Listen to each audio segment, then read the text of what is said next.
do this monologue, and then go into hiding, okay? Not even Sean Penn will find me. One man is perhaps the most notorious drug lord in the world, responsible for the murder of thousands and the addiction of millions in America. He's ordered the slaughter of those who don't agree with his way of doing business. And he's now seeking to soften his image, just in time for his recapture by Mexican authorities. His eventual trial in America on potentially hundreds of charges, and, gee, what a coincidence, possibly being the subject of a movie with his new BFF, actor Sean Penn. All right, let the fur fly and let it begin to fly, because you better believe some want Penn punished, likely led by all the major broadcast networks who failed to get the El Chapo interview first. Let's spin the big radio prize wheel, let it fly round the dial for this and a whole lot more. Stop on the syndicated radio host and New York City criminal defense attorney who's always so shy and demure, guy never smiles. Welcome, Adam Thompson, back to the hard line. All right, boss, let's get to it right here. Now, would you not agree with me that the reason why everybody is so upset specifically from the big networks is that their people couldn't get this interview first? They're the ones who want to see Sean Penn punished because they failed. Boy, Sean Penn's making a lot of people look bad. All the network newscasters that wanted to get the scoop on this are next in line to Sean Penn. Sean Penn? Seriously? And federal authorities that have been on a manhunt for this guy for who knows how long, they can't locate him, but Sean Penn could get him out of hiding and do an interview with him. Something's very wrong here unless Sean Penn has some magical powers using the force of the Jedi that we don't know about. Oh, please, I don't want him to have the force of the Jedi. I can only imagine what it would create. That would, no, you scared the hell out of me right there.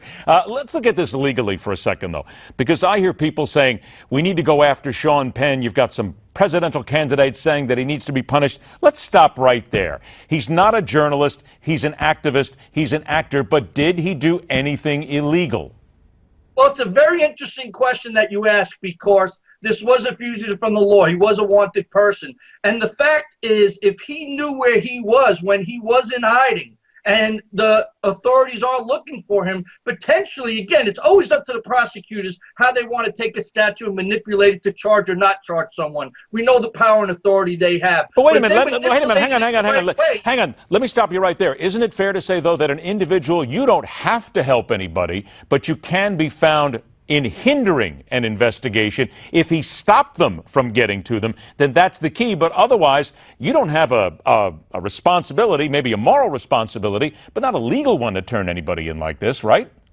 That is very true. I mean, he doesn't have to affirmatively come forward and say, I know where this guy is.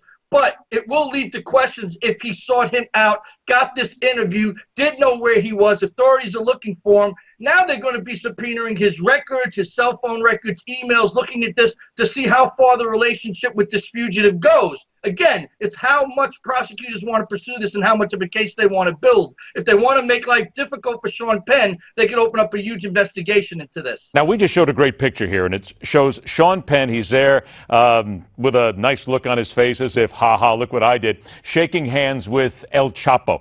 Wait a minute now. This article, the writing is ridiculous. It's an awful article written in the first place. And the second thing that makes me think, who's using who here, Adam? Because this seems to be just El Chapo is using Sean Penn to say, hey, I'm going to get arrested. I'm going to get bagged here. Let me make everybody think I'm really a nice guy. Sean Penn is just, and I think the people at Vox put it best. They called him a useful idiot in this, yes?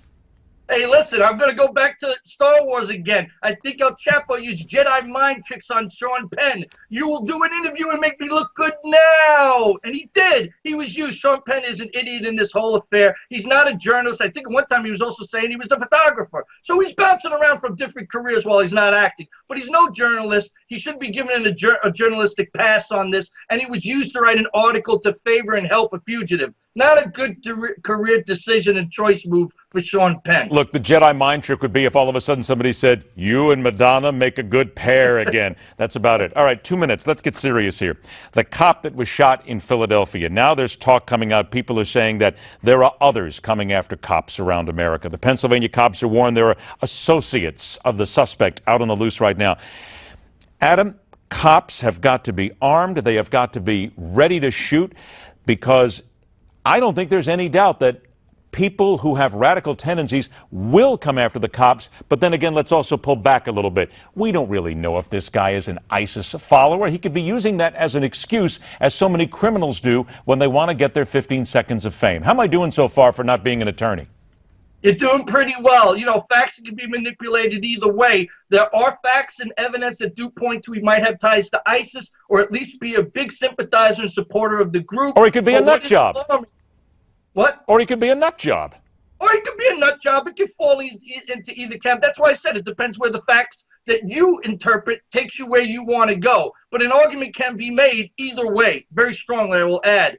But it's very alarming that police officers are being targeted. And what's the best way to scare a society or a way of life for a community of people is go after people that protect those people. If you start going after cops and shooting them down in broad daylight and you have no fear in doing that, then the masses who are being protected by those cops are going to be in even greater fear. So this is a time to step up. I only got 30 seconds left, but you brought up something here. People know the cops are under fire right now. They're very reticent to shoot at this point. This sends the real wrong message to the bad guys, doesn't it?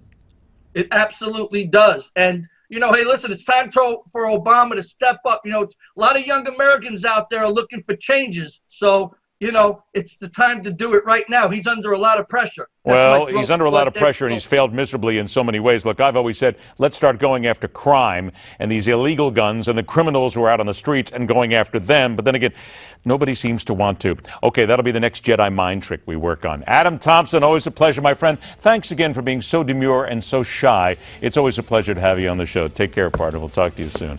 All right, we're going to bid farewell to a true artist who could deal out some very necessary lessons to certain American politicians. Because if you think about it, what he did and how he handled his life and his fame really should speak to certain people. That's in Telling It Like It Is. It's next on The Hard Line.